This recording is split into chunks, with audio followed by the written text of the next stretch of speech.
Ito po si Alwin Ignacio, the diva that you love. Kasama ko ang aking kaibigang Bonggang-Bongga. Glenn si Bongga. Ito po ang The Kitty Show, ang taray na talakayan showbiz edition. And because we love our Kim Pao subscribers Yes. so much, hindi pwedeng mawala ang usaping Kim Chiu at Paolo Avellino sa The Kitty Show. At Correct. ito na nga, grabihan naman ang pag-iintriga sa dalawa. Mhm. Dahil nga itong Super. si Kim Chiu, buhat na buhat raw si Paolo Avellino itong mga panahon na to.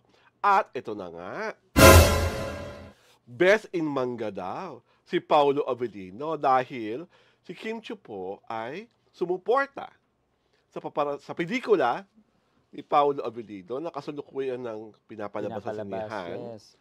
ang Elevator. Nandun si Kim. Of course, dahil naman nung may kakintahan si Kim na mga natin itago sa pangalan, sumusuporta naman si Kim sa mga pelikula ng ex niya. So, hindi naman bago to. Kaya lang, syempre, bonggang-bongga ang pakilig, di ba? At kitang-kita mo naman sa mga video, iba ang glow. Correct. At iba ang happiness ni Paolo, utang nandun si Kim. At ikaw naman, Glenn, ikwento mo naman, ano ba nangyari sa It's Showtime guesting ni Paolo Avellino na alam ko, bahagi ng promotion Oo. ng Elevator movie niya.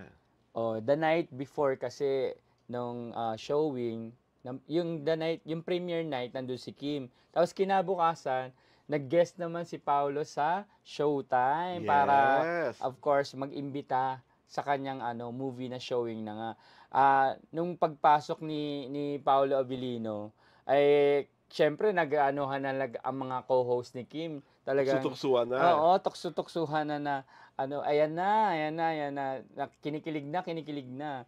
Eh, syempre si Kim naman, kilig na kilig rin naman. Kita-kita naman talaga. Kitang-kita mo sa face niya talaga, di ba? May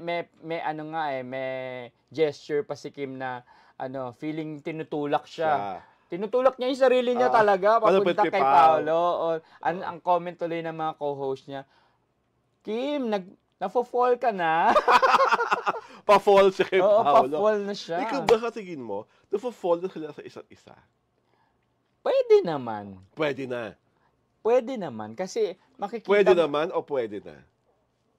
Pwede naman. Pwede naman, oo. Nakikita mo na, Nakikita mo naman dun sa kanilang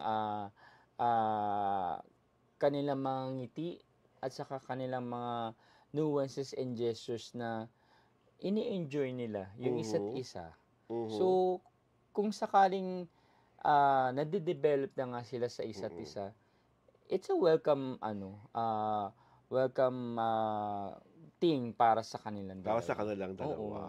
Diba? At in fairness kay Paolo, ha, ang gwapo-gwapo niya na nakasuot lang ng polong puti sa guest niya na It's Showtime. Oo, Parang sweater 'yon. sweater ba yun? Sabi nga ng mga host mga co-host sa Showtime, si Paulo lang makakagawa ng gano'n na fresh pa rin kahit naka-sweater sa kainitan ng tag-araw.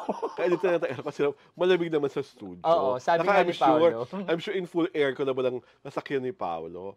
But they're just so beautiful together. Yes, no? oo. Diba? At parang ngayon ko lang nakita si Kimi na ganyan kasaya. Correct me if I'm wrong, Glenn. Yung hindi limited yung galaw. Oo. Yung Parang hindi siya din minumerong kumilos ngayon. Yung talagang Yun, bigay todo, lalo na nandun pa si si Barbie. nandun pa si Barbie Fortesa na alam naman natin kaibigan ni Kim Chiu. Oo. Na alam mo naman yung dalawang yun, OA ang energy, di ba? Oo. Di sa akin lang parang, it's also a welcome development na because of the presence of Kim, parang there's a lightness to Paolo Avellino. Yes, Hindi ba oo. dati talaga, siya snooty eh. Di ba? May pagkasuplado. Parang bilang na bilang kung kailan siya ngingiti, kung kailan siya makikipagyakapan, kung kailan siya magkaakpat. But nung si Kim dumating sa buhay niya, mas gumaang siya, ha? Di ba? Tama ba ako na observation ko? Yes, oo. Nung sabihin nga ni Kim na tapatan ni Paolo yung energy ni Barbie sa pagbati ng madlang people. People. Oo.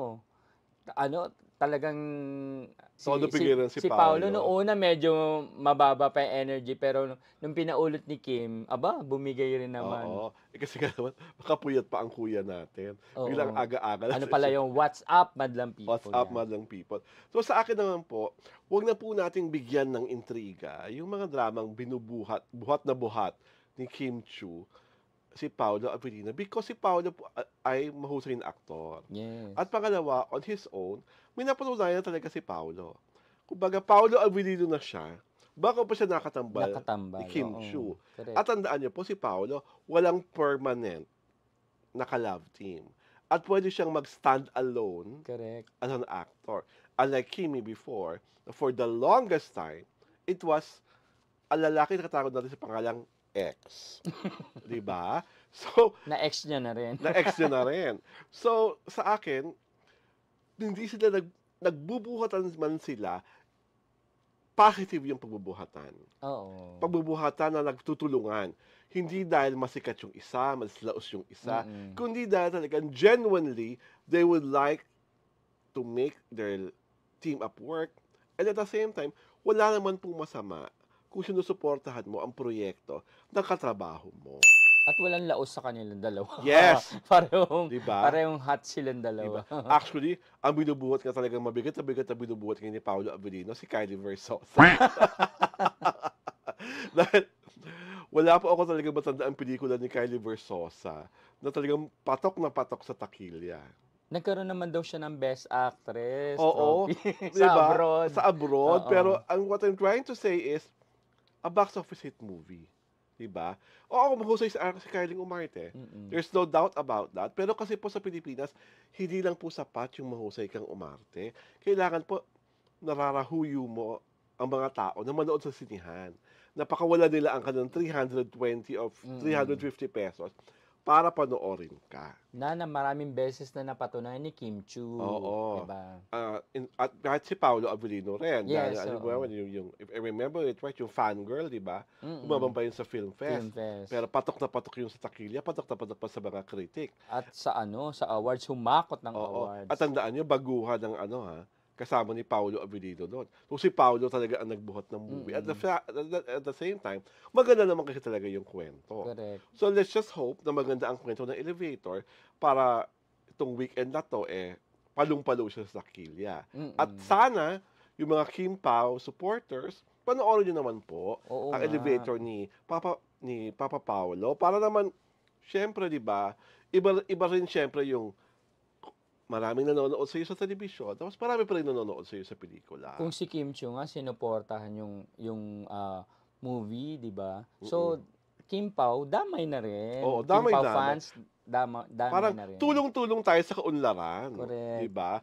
Kasi para rin naman po sa kapakanan ni Paolo. Para naman kita rin ng mga tao, lalo na ng mga producer na tingnan nyo, hindi lang siya TV star. Correct. Hindi lang pan-TV ang kanyang kasikatan, pati sa pelikula na kahit sinong katambal niya, meron talaga mga nanonood. Diba? Yung kasi po ang importante, na may mga manonood ng mga pelikula. Saka kung pinanood nyo, tapos nagandahan po kayo, pangalandakan nyo sa mga social media nyo na maganda yung pelikula. Kung hindi nyo naman masyadong nagustuhan, tumahimik na lang. Correct.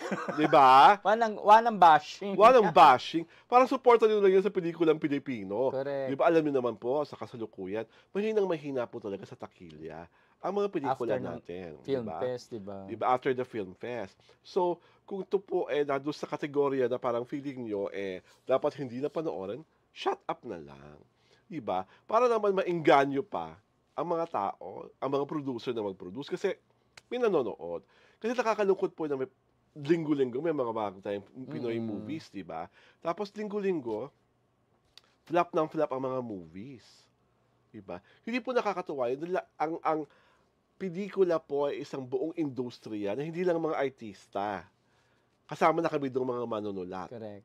Na naapektuhan pag ang mga pelikula at sa mga palabas sa telebisyon ang hindi tinatangkilik at pinapanood ng madla, ng dabarkads, ng kapatid, ng kung ano-ano ba man. So please, if you have the time this weekend, please watch Elevator. Dahil po, kung maganda, di bonggang-bongga. Di ba? Kayo naman, di ba?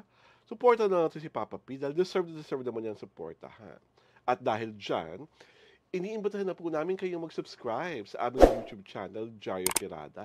At syempre pa, sundan niyo po kami sa Facebook page namin, Jario Tirada Facebook page. At syempre pa, ang inilalambing namin ni kaibigang Bonggang-Bongga, kayo po ay manood, tumutok, at mag-subscribe para hindi kayo may iskupan. Ito po si Alwood Ignacio, the Diva that you love. Kasama ko ang aking kaibigang Bonggang-Bongga. Glency Bongga. Ito po ang The Kitty Show, ang Taray na Talakayan Showbiz Edition.